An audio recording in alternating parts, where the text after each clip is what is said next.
Sam, I wanted you to finish your point, finally, about the policy. The new policy announcement is that this government will have a target of 2/3 of our children will go either to university or to take a gold standard apprenticeship, rather than the current target, 50% of kids go to university.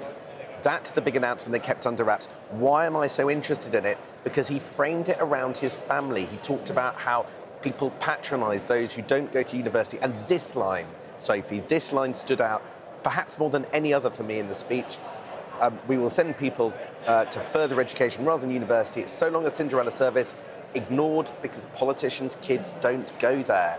I think outside of the hall and in the country, that will go down extremely well. It's really, yeah, I think that's right. It's interesting, isn't it, to get a bit of that kind of ideology from him, if that makes sense. And often that is demonstrated through the policy as well. Because Keir Starmer self-identifies as a working person and a working class person. But when we see somebody with the kind of accent and background and job that very much suggests that they were kind of intensely middle class. And he is trying to reclaim that, because there's a disconnect when you watch him, right? You don't see the man that he talks about as himself. And so instead today he was talking about immediate members of his family, also bringing in his wife, Vic, who works in the NHS, and others. Perhaps a more credible way of talking about working people, not to talk about himself in those terms, but to talk about those around him. It does make a lot of sense. Aisha, I'm pleased to get your reaction as well. Were you inside for it, or did you listen to outside? I was inside. Look, I've got my... Oh, she got the flag. I've got my flag. Love it. Very Were you waving it? I was waving it very patriotically. My salter. Look, I thought it was a really, really interesting speech. I think Sam is right that Keir Starmer was very much kind of telling a story about working class Britain. Of course, the woman who introduced him was Margaret Aspinall, who's a doughty campaigner for the Hillsborough Law, and she talked about, being a working class woman fighting the system. He started his speech saying, look, we're going to try and end injustice, about how too many people talked about the Grenfell scandal, about the grooming gang scandal, often scandals where working class people have felt that the system has kind of worked against them. So I think that frame is right. For me, I felt the most interesting part of the speech, or the theme, and the best bit of the speech, when he talked very passionately about fighting racism. He said, look, we do have to understand that immigration is an issue. He talked about, the left patronising people on immigration. It's not racist to have concerns about immigration. But he made a very clear distinction, saying protesting is absolutely fine. Criminal damage and thuggery and violence is not okay. And he spoke very passionately about fighting racism. And to me, I haven't seen him talk about racism like that with, I think, quite a lot of... I felt like that came from the heart. I felt like that was the bit that he wanted to write. And I think what's interesting is we've had a lot of discussion about how the Labour Party is really pivoting to reform. I felt this speech was pivoting to people maybe thinking about voting Green or voting Liberal Democrat. I felt this was a different strategic shift. Yeah, this is what I agree with you. This is why I think that actually it was quite a significant speech in terms of policy, because it was pretty clear that he was defining himself against FARAGE, right? He was saying, look, we have different ideas about the country. We have different views on Britain. We have different versions of patriotism. And there's a kind of fork in the road. So it's almost like he is trying to appeal now through this speech, and I'll be interested to see how the strategy follows as well, to people who don't really like FARAGE. Yeah. Right? And look, the media and the polls, understandably, have spent a lot of time focusing on FARAGE. But actually, Labour is losing a lot of support to these other parties on the left. The left is fragmenting as well. So I think that was very significant. And look, there are a lot of people out there, and he is right to say this, they are concerned about immigration. That does not make them racist, but they do not like, he talked about an example of, a Chinese takeaway having horrible racist graffiti on it. Lots of good people across the country, they do want controls on immigration, but they don't want to see that kind of language or that kind of behaviour, that kind of thuggery. So I think it was quite good to see him be a bit more muscular on that. And look, he needs to be muscular, doesn't he? Because let's be real, there has been chatter about his leadership, which is kind of extraordinary because we're only just over a year after he won that landslide. But it's happening. People are talking about, Andy Burnham bids or his personal popularity. How important is that speech, and I guess the months ahead, in trying to stop that? Incredibly important. Look, Andy Burnham, in some ways, did Keir Starmer a bit of a favour by sort of blowing everything up, in the sense that a lot of people have rallied to Keir Starmer's support over this week. Lots of MPs are really unhappy with that. However, you're right, under the surface, there is a lot of anxiety, there's a lot of discontent, and there has been chatter. Now, normally with the leader's speech, you'll see this isn't about the people in the hall. It's about trying to get via programmes like yourselves into people's living rooms. It's about the country.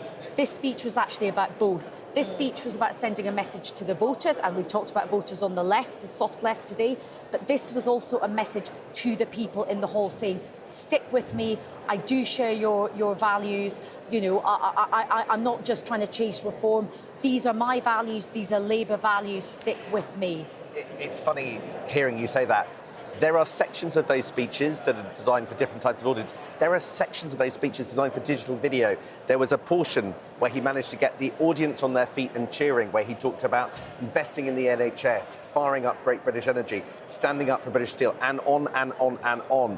The new media strategy in that speech, I thought, was pretty evident. He's trying to get Twitter clicks and he's trying to get Instagram views through those with those sort of setting out the things the government has done in a way that he hopes will catch people's imagination. It's interesting, you're talking there a bit about parties on the left, and we've got a bit of response from Ed Davey, of course, the leader of the Liberal Democrats.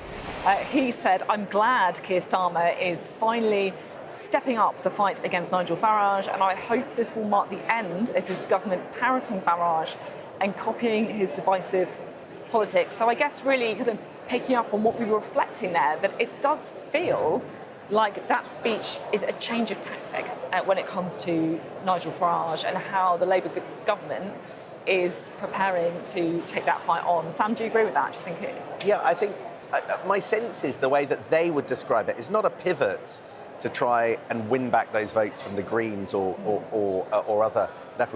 They would pitch this as a speech designed to show that he's fighting for Middle England. Whatever that might be, and it's hard to define, but this was, I think in their minds, they would say it was about Middle England. They would try and say it's not about left and right, it's about the heart of the nation.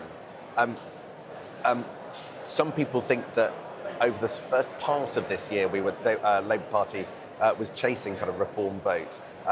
They think this speech pitches to the centre ground that makes up typical battle seats everywhere.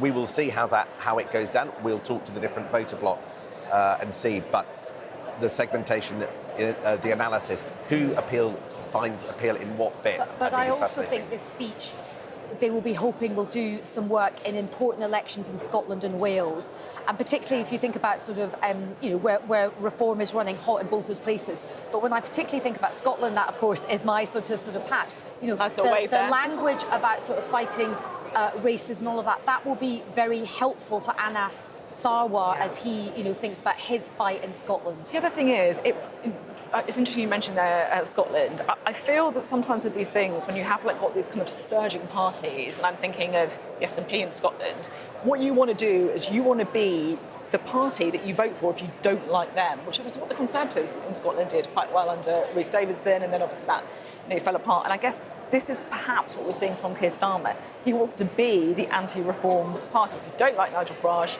you need to vote Labour. That's kind of the message. I think that's right, and I think in its own terms, I got what they were trying to do. Say, I want to be the boring person in the room. What matters? You can always do that. I'm good at that. What matters is being able to deliver what you say, to have a plan, to execute it, and for people to feel the effects of that. And I don't think that's been something this government's been terribly good at. So what we had today were the arguments, crisper, better orientated, better put, more personal, a vision that put his family at the heart of it, right? Okay, in political strategy terms, tick, tick, tick, tick, tick, tick, tick, right? What I would still say is there are a number of uncertainties around policy, big policy, delivery questions, focus questions, and the great question for Keir Starmer right now is, okay, on its own terms, massive tick, judging by the reaction in the hall, can you keep it up? Can you keep it up? Because he's been able to deliver a speech that has been written for him by other people with a little bit of panache, but you don't get a speech like that written for you every day of the week. We've got a lot of complex decisions. He doesn't seem to like conflict that much. There are a lot of other questions. This suggests he has dealt with one element of the challenge he is facing. But I think quietly what we heard at this conference were many, many other challenges as well.